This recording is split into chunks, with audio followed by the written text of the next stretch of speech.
పురుషోత్తమ ప్రాప్తి యోగంలో కూడా అర్జునుడికి సాంఖ్యం పేరుతో జ్ఞానం అనే ఉపదేశం చేయడం 11వ శ్లోకంతో ప్రారంభించాడు 2వ అధ్యాయంలో. అక్కడి నుంచి ఉపదేశం మొదలవుతుంది. 11వ శ్లోకం నుంచి 32వ శ్లోకం వరకు మన ఆత్మ అంటే ఏమిటో చెప్తాడు. ఆత్మ విషయక విద్య అంటాం దీన్ని. అది తెలుసుకుంటే చాలు, చాలా ప్రశాంతంగా ఉంటాం. యాభిజాత్యాలు ఉండవు, గర్వం ఉండదు, అహంకారం ఉండదు, నేను శాశ్వతం అనే మూర్ఖత్వం ఉండదు. ప్రభుత్వాలు కూడా ఈ ఉచితాలు ఉంటాయి చూడండి, ఏది ఉచితం కాదు పాపం. ఇది కామన్ మ్యాన్కి కూడా విశేషంగా తీసుకువెళ్ళాలి. మానసిక క్షుద్రం హృదయ దౌర్బల్యం త్యక్త్వా ఉత్తిష్ట పరంతప అంటాడు.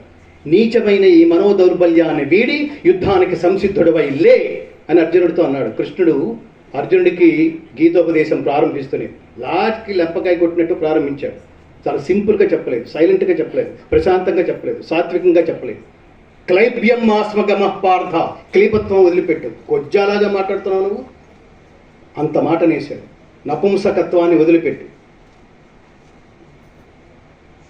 కోసం కలిస్తే అది కాదు కలయిక. ఆ యోగం చేస్తున్నప్పుడు ఆ ధర్మంతో నువ్వు కలవడానికి, జ్ఞానంతో కలవడానికి దాన్ని సాధన చేస్తున్న మార్గంలో ఉన్నప్పుడు కనుక సడన్గా విడిపోయావనుకో, దేహం త్యాగం చేసావనుకో, అప్పుడు అదంతా వేస్ట్ అయిపోయినట్టేనా అని అడిగాడు అర్జునుడు 6వ అధ్యాయం ఆత్మ సంయమ యోగంలో.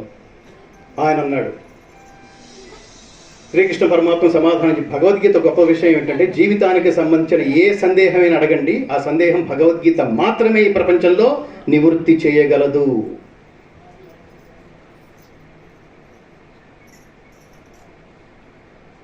ఏమవుతుంది అని అడిగితే శుచీనాం శ్రీమతాంగేహే యోగ భ్రష్టు.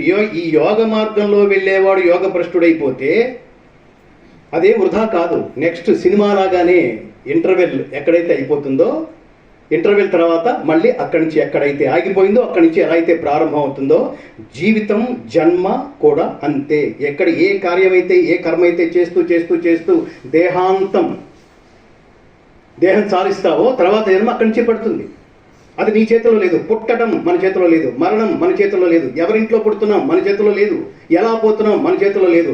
మధ్యలో కర్మ ఉంది, అది నీ చేతిలో ఉంది. అది చెప్పేది జాతస్య హి ధ్రువో, పుట్టడం సావడం ఖాయం. పరమాత్మ 3 విషయాలని చాలా స్పష్టంగా చెప్పారు. ఇది గొప్ప జీవిత పాఠం. నువ్వు అరణ్యంలోకి వెళ్ళిన తర్వాత విరాట్ రాజు కొలువులో ఉన్నప్పుడు నువ్వు మేకప్ వేస్తున్నావు చూడు, బుర్హానుల క్యారెక్టర్, అది ఇంకా దిగినట్లేదు నీకు. ఏం మాట్లాడుతున్నావు? నీచమైన ఈ మనోదౌర్బల్యాన్ని వదిలిపెట్టు, యుద్ధానికి లే.